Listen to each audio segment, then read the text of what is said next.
MG അങ്കിളെ, Binny anti, അഫ്സൽക്ക, നമുക്കൊരു special കാര്യമുണ്ട്. ഇപ്പൊ ഡേഞ്ചറിന് ഇവിടെ ഇല്ല, അതുകൊണ്ട് നമുക്കിപ്പൊ പറയാം. ഡേഞ്ചേട്ടന്റെ ബർത്ത്ഡേ ആണിന്ന്. അതെ അതെ, ഒരു സ്പെഷ്യൽ സന്തോഷം വരുന്നില്ലേ? ശരിക്കും ഇത് ശരിക്കും അതല്ലേ സർപ്രൈസ്. നമ്മൾ എന്നിട്ട് കേക്ക് മുറിക്കാൻ പോവാണ്. എങ്ങനെയുണ്ട് ബിന്നി ആന്റിക്ക്? അതെ, വരണം വരണം. എന്നാ ഡേഞ്ചറിനെയും കൂടെ വിളിക്കാം. നമുക്ക് എല്ലാരും വന്ന് എല്ലാം സെറ്റ് ആക്കിയിട്ട് വിളിച്ചോണ്ട്. ഓക്കെ, നമുക്ക് ഹാപ്പി ബർത്ത്ഡേ ടു യു ഒക്കെ പാടി മുറിക്കാം. അഫ്സൽക്ക ഓക്കെ അല്ലേ? Okay, ready. Judges welcome. Cake വന്നു. ആഹാ, ബ്യൂട്ടിഫുൾ. എന്തൊരു ഭംഗി. അതെ, ഞാനങ്ങ് വെട്ടട്ടെ. വേണ്ട, നമ്മൾ അടങ്ങ്.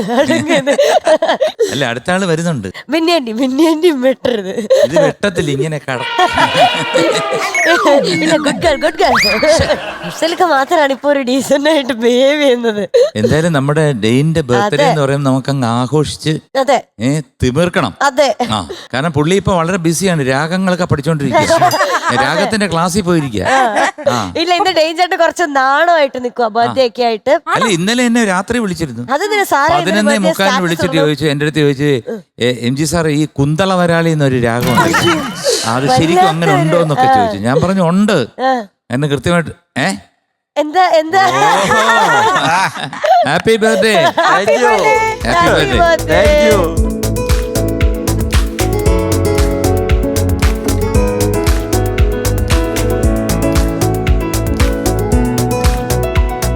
എന്താണ് നമ്മുടെ ഡെയിന് ബർത്ത്ഡേ ആയിട്ട് പറയാനുള്ള കാര്യം? സത്യം പറഞ്ഞ ഈ കേക്ക് കട്ടിങ് ഭയങ്കര ചമ്മലുള്ള പരിപാടിയാണ്. ബാക്കിയുള്ളവരുടെ ബർത്ത്ഡേ ഒക്കെ ആഘോഷിക്കുമ്പോ സൈഡിൽ കൈകൊട്ടാൻ നല്ല രസമാ. സ്വന്തം ബർത്ത്ഡേക്ക് ഇച്ചിരി ചമ്മല. എനിക്ക് ഇഷ്ടമാ. ഞാൻ ചെറുപ്പം തൊട്ടേ ബർത്ത്ഡേ സ്വന്തമായിട്ട് ആഘോഷിക്കുന്ന ആളാ. സ്വന്തമായിട്ട് ആഘോഷിക്കും. ആരും കണ്ടില്ലെങ്കിൽ ഞാൻ ഒറ്റയ്ക്ക് ആഘോഷിക്കും. ബർത്ത്ഡേ പാർട്ടി കൂടുന്ന ആരുമായിട്ടാണ്? അങ്ങനെയില്ല, അതോടെ ഫാമിലി ആയിരിക്കും, ഫ്രണ്ട്സ്. ഇപ്പൊ കൂടുതലും ഫ്രണ്ട്സ് ആണ് ബർത്ത്ഡേ ടൈമിലൊക്കെ കൂടെ ഉണ്ടാവാറ്. പിന്നെ ഞാൻ വീട്ടിൽ പോവും. പിന്നെ ഇപ്പോഴത്തെ പുതിയൊരു രീതി ഉണ്ടല്ലോ, കേക്ക് എടുത്ത് വെട്ടിട്ട് മുഖത്തെല്ലാം തേച്ച്. ഞാൻ അങ്ങനെ ചെയ്യില്ല. ഫുഡ് നമ്മൾ വേസ്റ്റ് ആക്കാൻ മാക്സിമം അകത്താക്കാം. അത് ശരിയാണ്. പിന്നെ വേറൊരു കാര്യം ചോദിച്ചോട്ടെ, എന്താ നക്ഷത്രം? ഞാൻ അങ്ങനെ നോക്കാറില്ല.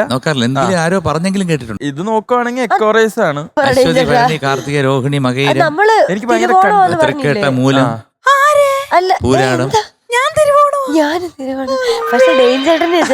പക്ഷെ തിരുവോണം എന്ന് പറഞ്ഞാൽ അവർക്ക് ഭയങ്കര ദേഷ്യമാണ്. ഭയങ്കര ദേഷ്യക്കാരാണ് ഈ തിരുവോണം. അവരുടെ മനസ്സ് ചേട്ടൻ കാണുന്ന പഞ്ഞിയാണ് അവരുടെ. അപ്പൊ എന്തായാലും നമ്മള് ഡെയിന്റെ ബർത്ത്ഡേ ആണ്. എന്ത് നക്ഷത്രം ആയിക്കോട്ടെ അല്ലേ, അത് നമുക്കൊരു നക്ഷത്രമല്ലേ, അദ്ദേഹം ഒരു സ്റ്റാർ അല്ലേ. ഡെയിനെന്ന് പറഞ്ഞ ആരാ? സിംഗറിന്റെ മുത്തല്ലേ? മുത്താണ്. മതിയോ? ഞാൻ ചെയ്തിട്ടുണ്ട് ഡേഞ്ചർ. ഫ്ലവേഴ്സ് ഒരുക്കുന്ന കാഴ്ച വസന്തം യൂട്യൂബിൽ പ്രേക്ഷകർക്ക് ലൈവായി കാണാം.